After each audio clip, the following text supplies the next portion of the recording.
Olá, o meu nome é Ricardo de Carlo.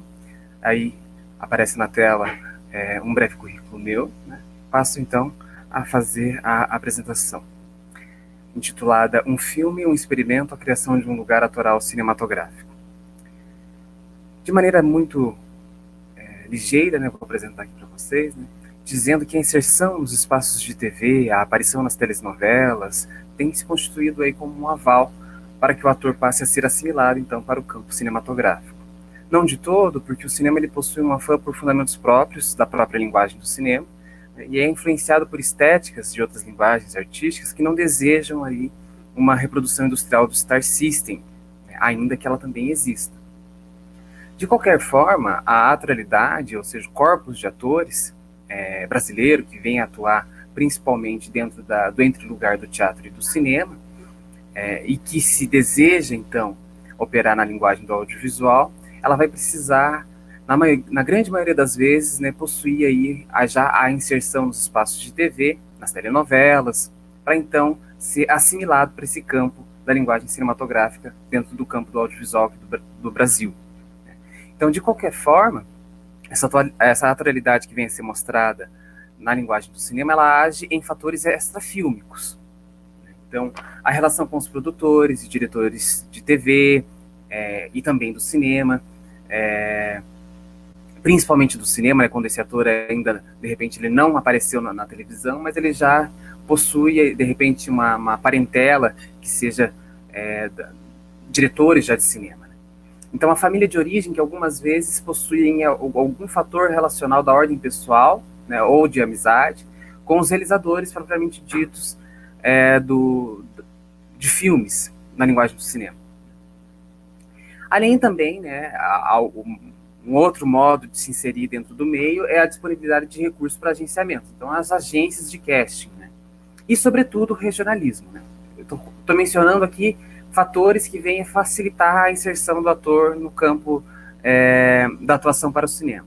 Então, o regionalismo a gente não pode negar, né, que o fato de que um ator ele residir no eixo Rio-São Paulo vai facilitar em grande maneira, né, a figuração dele em obras cinematográficas e também do audiovisual. Cito aqui o termo figuração, né, pensando muito na mostração do ator enquanto figura, né, ele está figurando no cinema, né, não pensando aí no termo, né, muito pensando naquele personagem que às vezes terciário, ele apenas aparece, mas ele não tem nem fala, nem nada mais. Não, figuração enquanto termo cinematográfico, né, aventado ali por Almon, né, daquele ator que ele está aparecendo, ele aparece nos filmes e ele possui participação nos filmes, no campo cinematográfico. Então, mesmo com todos esses entraves, né, de muitas vezes esse condicionamento do ator já ter aparecido na televisão, ou da regionalização, né, do território, do lugar geográfico mesmo, que no Brasil fica muito situado dentro do Rio de Janeiro e São Paulo, também os fatores extrafílmicos que vêm a ter a relação aí com os produtores e diretores já de cinema, né, há uma alternativa, né, para essa aparição dos atores, né, que não possuem todos esses facilitadores para se figurar dentro do cinema. Né. Então, eu estou falando, nomeadamente, né, da importância aí de um estudo intitulado Cinema Periférico de Borda, né, da já reconhecida pesquisadora brasileira Bernadette Lira, e do cinema de garagem do Ikeda. Né, são dois estudos que vêm a falar dessas cinematografias que vêm sendo dirigidas fora do eixo hegemônico ou industrial, ainda que a gente no Brasil não tenha, né, uma indústria tal como Hollywood, por exemplo, nos Estados Unidos. Mas a gente tem também, né, esse cinema que vem a circular dentro das salas de cinema e que vem a ser vendido dentro das plataformas de streaming já. Isso é crescente no Brasil. Né? Então, eu estou falando de uma possibilidade em que os atores possam figurar nos filmes, né, sem a dependência da empregabilidade via terceiros.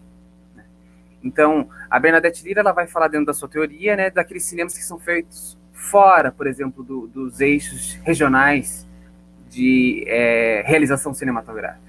Então, é um lugar periférico mesmo, né, de sujeitos, muitas vezes que também são periféricos, né, ou mesmo ainda pensando daqueles filmes que são realizados dentro da região de Rio e São Paulo, mas que não estão instados dentro é, dentro do universo dos estúdios. Né? Então, é o sujeito que mora, de repente, no bairro da capital do Rio de Janeiro, mas ele não está contratado, né, de um terceiro que, de repente, tem um CNPJ já reconhecido, né, pensando aí nas grandes indústrias já do audiovisual, de uma grande produtora, né, ou mesmo das grandes redes de televisão do Brasil.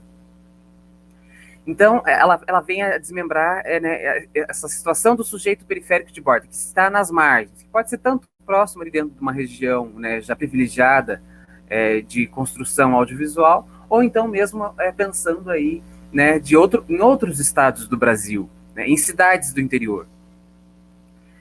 E ela vem a diagnosticar né, que existem cinemas feitos dentro dessas regiões.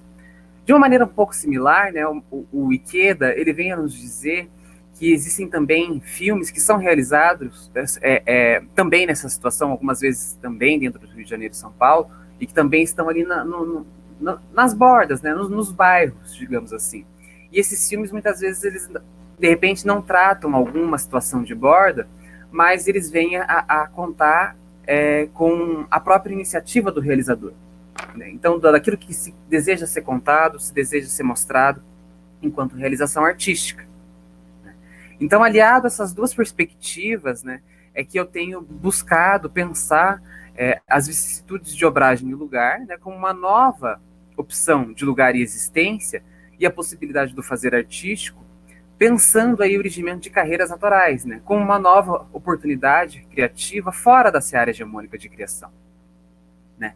Então, esse relativamente novo lugar aí, né, e também modelo operativo, não apenas um lugar, né, mas é a criação de um próprio lugar, né, que propõe explorar, que via esse cinema de bordo, esse cinema de garagem, também de um cinema experimental de cunho atoral, né? Atoral é sempre aquilo que é concernente ao ator, né?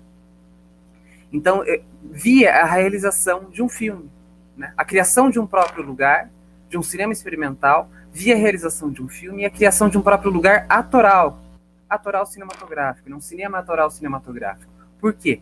Porque ele subjaz né, do meu próprio esforço enquanto ente, ator, pesquisador.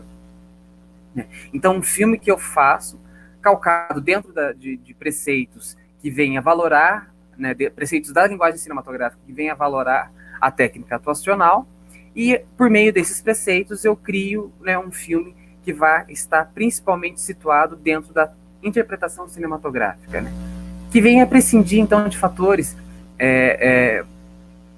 não essenciais, mas que venha a se estabelecer, né, ou seja, a concatenação, o erigimento de um filme dentro, situado, ancorado pela interpretação do ator. Né? E essa é uma pesquisa que eu venho realizando desde 2014, enquanto artista pesquisador. Né? O primeiro filme foi o Morte Súbita. Adiante no tempo, bem recentemente, em 2020, eu lancei também o Lacter, pensando também essa mesma perspectiva, né, de um único ator em cena, né, me valorando aí da linguagem cinematográfica, dos planos, primeiro plano, pensando em como criar essa relação, né, ainda num ambiente ali de pesquisa, tentando buscar perspectivas de diálogo entre a atuação do ator e a linguagem cinematográfica e o erigimento de um filme.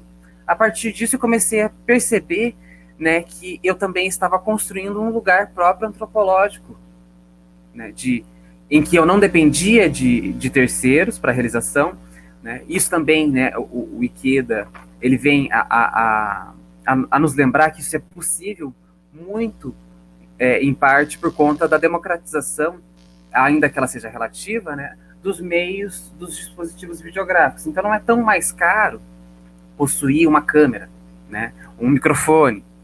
Então, a partir disso, né, eu apresento ali né, a possibilidade também de se representar sujeitos de borda. Né? Então, eu vou, no erigimento desse filme, via técnica atuacional, em trabalho de corpo, rosto e voz e vestimenta, eu busco construir uma imagem cinemática né, de um ator, de um personagem que representa também uma masculinidade de borda. Né? Então, via a representação de uma sexualidade de borda, e a construção identitária de um rosto não hipermasculinizado e de um corpo não hipermasculinizado. Seria isso. Muito obrigado.